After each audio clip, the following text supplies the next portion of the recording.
बाद हो प्रभु यीशु मसीह में। मैं आपका भाई संजीव कुमार सालोम उत्तराखंड ऋषिकेश से। और जैसे कि आप लोग हम लोग सब देख रहे हैं कि यहाँ पर प्रभु यीशु मसीह का आज गुड फ्राइडे पवित्र शुक्रवार मनाया जा रहा है। और गुड फ्राइडे इसीलिए बोला जा रहा है, हालांकि प्रभु यीशु मसीह ने इस दिन ऐसी मान्यता है कि प्रभु यीशु मसीह का दुख भोगा था उन्होंने क्रूस पर। उनके हाथों में कीले ठोकी गई थी, उनके पैरों में कीले ठोकी गई थे, उनकी छाती में बर्छा मारा गया था और उनकी छाती पे बर्छा मारा गया था। और इस प्रकार से प्रभु यीशु मसीह के द्वारा हालेलुया, प्रभु की स्तुति हो। तो इस प्रकार से प्रभु यीशु मसीह ने दुख उठाया था क्रूस पर। और जैसे एक जानवरों के साथ व्यवहार होता है, एक मनुष्य के साथ किया गया। कहते हैं क्रूस की मृत्यु सबसे दर्दनाक मृत्यु थी, और वो ऐसी दर्दनाक मृत्यु थी कि जो एक मनुष्य के लिए आखिरी चरम सीमा थी। 39 कोड़े ऐसे बनाए गए थे कि जो जिनमें एक कोड़े का जो एक हिस्सा होता था उसमें पत्थर, कांच और चमड़े का टुकड़ा, शायद कील भी हो उसमें, और ऐसे मारे जाते थे। और जब वो कोड़ा पड़ता था बदन में तो हमारा जो शरीर का जो हिस्सा पीठ का और आगे का चेस्ट का होता है बहुत नरम होता है, क्योंकि कपड़ों से हम ढक के रखते हैं, वो नरम ही होता है।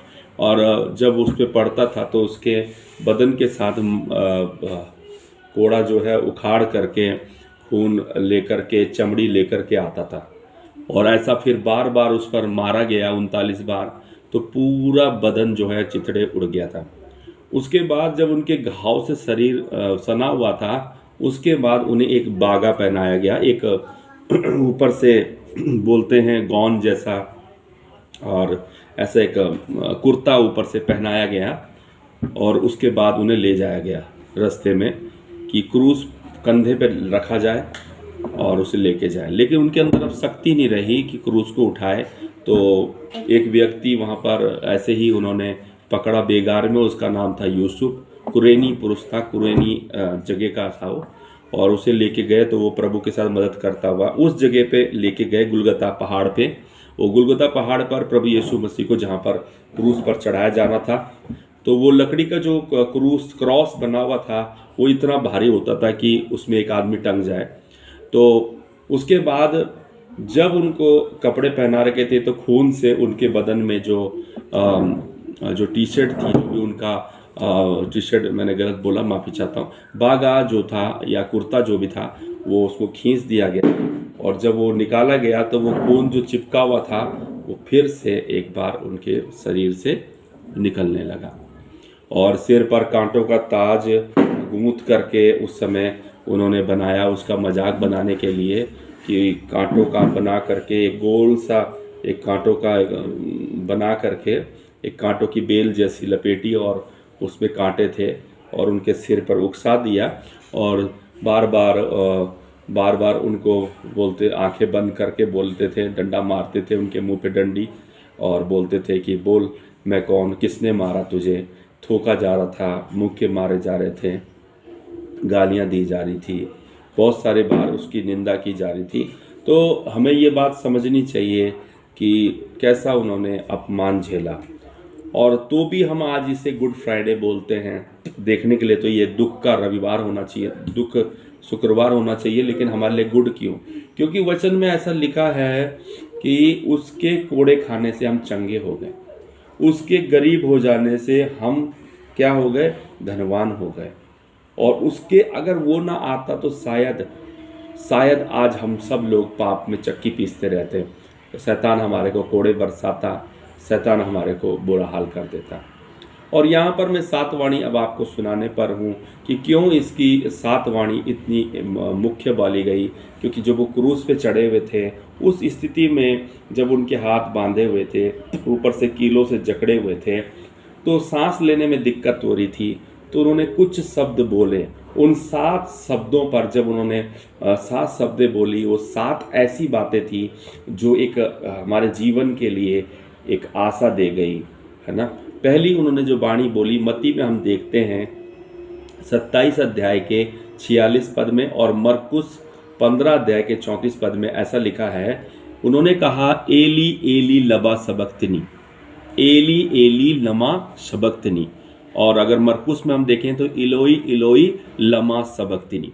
ये एक हिब्रू भाषा में उन्होंने बोला, पर्सनल भाषा में बोला, और इसका अर्थ था हे मेरे परमेश्वर तूने मुझे क्यों छोड़ दिया। आमतौर पर जब मनुष्य के एक समय पर कष्ट का समय आता है तो शायद हमारे मन भर जाता है और हम चारों तरफ अपने लोगों को ढूंढते हैं कि क्या बात है, क्या कारण है कि लोगों ने मुझे छोड़ दिया, मेरे प्रियजनों ने छोड़ दिया, मेरे पापा ने छोड़ दिया, मेरे मम्मी ने छोड़ दिया। तो उसी प्रकार प्रभु यीशु मसीह ने परमेश्वर पिता की ओर देखा और पिता की ओर देख करके उनको याद आई, है ना, उनको याद आई कि मेरे पिता ने मुझे क्यों छोड़ दिया। जबकि उस समय पर हम आपको विश्वास दिला सकते हैं कि उस समय पर पिता जो थे उनके साथी थे, है ना, उस समय पर पिता उनके साथी थे, पिता उनसे दूर नहीं थे और पिता उनके साथी थे। क्योंकि जिस समय हम ज़्यादा दुख में रहते हैं तो पिता हमारे बाहर नहीं, पिता हमारे अंदर रहता है। इसलिए प्रियो, कभी भी यहाँ पर प्रभु ने जब ये बातें बोली तो उससे पूरा पता चलता है कि वो शरीर में कष्ट उठा रहे थे, मानसिक रूप से कष्ट उठा रहे थे और उनको उनके अपने पिता की याद आई। क्योंकि परमेश्वर पिता पवित्र है और प्रभु हम जो है पापी हैं, तो हमें हमारा परमेश्वर हमें चाहता है कि हम क्या करें, पवित्र हों। और प्रभु यीशु मसीह तो सारी दुनिया का, सारे जगत का, सारे संसार का बोझ उठा रहा था, तो अब सारे गुनाह, सारी चीज़ें उस प्रभु पे ही आ गई, है ना, उसी पे उठा ली गई। तो अब वो जानता था, एक नियम जानता था कि परमेश्वर पवित्र है और मनुष्य पापी है। तो हम ये देखते हैं कि हम ये बात समझ सकते हैं कि किस तरीके से वो इस बात को जान रहे थे कि परमेश्वर पिता ने शायद मुझे छोड़ दिया होगा, लेकिन वास्तव में ऐसा नहीं था कि परमेश्वर ने उन्हें छोड़ा नहीं था। तो पहली वाणी बोली उसने, एली एली लमा सबक्तनी। दूसरा जो बोला, लूका रचित सुसमाचार 23 अध्याय 34 में ऐसा कहा गया, उन्होंने कहा हे पिता इन्हें क्षमा कर, क्योंकि ये नहीं जानते ये क्या कर रहे हैं। ये उस समय है जब यीशु मसीह को क्रूस पे ठोका जा रहा था, कीलों से जड़ा जा रहा था। तो प्रभु ने देखा कि मैं क्या करूं, ये संतान मेरी संतान, मैंने पैदा किया हुआ और मुझे मारने के लिए कितने उतारू हैं और कैसे अज्ञानी लोग हैं, मैं तो इनको बचाने आया और यही लोग मुझे दुश्मन समझ रहे हैं। तो ऐसा करके प्रभु ने वहाँ पर बोला, हे पिता इन्हें क्षमा कर, ये नहीं जानते ये क्या कर रहे हैं। तो कितनी बड़ी बात है, ऐसी स्थिति में क्षमा कर रहे हैं। और यही क्षमा, जब हमारे अंदर क्षमा होती है, वही चीज़ हमारे मुंह से भी बाहर आती है। हमारे अंदर नफरत हो, प्रतिशोध हो, बदला लेना हो, तो वही हमारे अंदर आएगा। तो इसलिए प्रियो, हमें ये बात समझनी चाहिए कि प्रभु यहाँ पर हमें बता रहे हैं कि ये पिता इन्हें क्षमा कर, क्योंकि ये नहीं जानते ये क्या कर रहे हैं। तो कई बार हम बिना जाने ही हम ऐसे काम करते हैं जो परमेश्वर को पसंद नहीं आते, पिता को पसंद नहीं आते, तो भी क्या है, परमेश्वर हमें क्षमा करता है, करवाता रहता है। अब यहाँ पर हम देखते हैं एक जगह और फिर अगली वाणी जो है, मैं तुमसे सच सच कहता हूँ कि आज ही तू मेरे साथ स्वर्ग लोक में होगा। ये वचन लूका रचित सुसमाचार 23 अध्याय 43 पद में लिखा हुआ है। और ये जो तीसरी वाणी है, एक डाकू के लिए की गई है जिसने पश्चाताप किया। प्रभु यीशु मसीह के विषय में लिखा है कि उसकी कब्र भी क्या रखी गई, दुष्टों के साथ रखी गई। उसकी कब्र भी किसके साथ रखी गई, दुष्टों के साथ रखी गई। तो वहाँ पर प्रभु यीशु मसीह के दाएं और बाएं डाकू टांगे गए थे। एक दोष लगा रहा था और दूसरे ने पश्चाताप किया और कहा, हे पिता मुझ पर दया कर, मेरे पाप क्षमा कर। और प्रभु ने उसे वहाँ पर क्षमा किया और उसे कहा, तू आज ही मेरे साथ स्वर्ग लोक में होगा। स्वर्ग लोक पैराडाइज को बोलते हैं, स्वर्ग होता है। तो ये बात याद रखिएगा, हेवन अलग है, स्वर्गलोक अलग है। और प्रभु ने जब ये कहा तो वहाँ पर भी एक पापी को क्षमादान मिला और उसका भी उद्धार हुआ। चौथी वाणी लूका रचित सुसमाचार 23 अध्याय 46 पद में हम पढ़ते हैं, हे पिता, मैं अपनी आत्मा तेरे हाथों में सौंप देता हूँ। ये उस समय की बात है जब प्रभु यीशु मसीह को क्रूस पे चढ़ाया गया था और उनको सिरका पिला दिया गया था। उसके बाद प्रभु ने जब सिरका पिला दिया गया, उसके बाद प्रभु ने क्या कहा कि हे पिता, मैं अपनी आत्मा तेरे हाथों में सौंपता हूँ। प्रभु ने अपनी आत्मा को सुरक्षित रखा और उसी आत्मा को परमेश्वर पिता को सुरक्षित सौंप दिया। प्रियो, प्रभु ने कोई भी गलती नहीं करी, वो कहीं पर भी नहीं चूका, और आज इसीलिए वो हम सबके लिए उद्धार करने के लिए, हमारे सबके पापों को क्षमा करने के लिए, हमारी तरफ से वकील बनने के लिए, हमारी तरफ से गवाह बनने के लिए परमेश्वर के सामने सदैव खड़ा है और परमेश्वर के दाहिनी हाथ में बैठा है। क्योंकि उसने कहा, उसने जो कुछ था वो सब पूरा करके क्या किया, हे पिता, मैं अपनी आत्मा तेरे हाथों में सौंप देता हूँ। इसी प्रकार से प्रियो, यह आत्मा परमेश्वर पिता के पास जानी चाहिए। अय्यूब की पत्री में ऐसा लिखा है, आत्मा अधोलोक में लौट जाएगी, क्योंकि उस समय तक उद्धार ही नहीं हुआ था। लेकिन धन्यवाद करें हमारे प्रभु यीशु मसीह का, जिसने अपनी आत्मा स्वर्ग लोक में पहुंचाई, स्वर्ग में लेके गया, और आज हम सब उद्धार करने वालों के, विश्वास करने वालों के लिए उद्धार के निमित्त एक बड़ी कीमत चुकाई और आज उद्धार का रास्ता उसने खोल दिया। अगली जो वाणी है, पांचवी वाणी, उसने कहा, हे नारी, देख ये तेरा पुत्र है। यूहन्ना 19 अध्याय 26 पद में।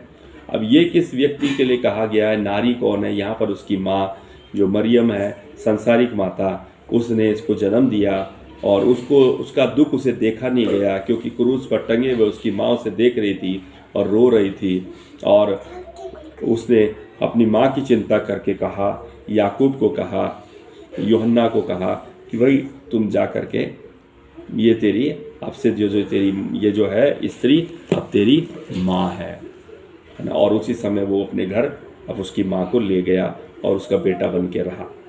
प्रियो, ये एक अपनी माँ की चिंता करते हुए प्रभु ने कही। प्रियो, इसी प्रकार प्रभु हर परिस्थिति में अपना दुख भूलते हुए, आप और हमारे लोगों को ये शिक्षा मिलनी चाहिए, चाहे हम मसीह जीवन में कितने कष्ट में हो, मुसीबत में हो, संकटों में हो, हमें तब भी अपने प्रियजनों की परवाह करनी चाहिए और उनके लिए अच्छा सोचना चाहिए।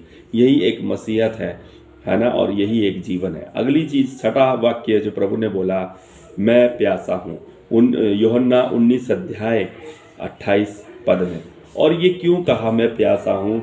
ऐसी बात नहीं थी कि प्रभु को प्यास लग रही थी, क्योंकि उसके विषय में भजन संहिता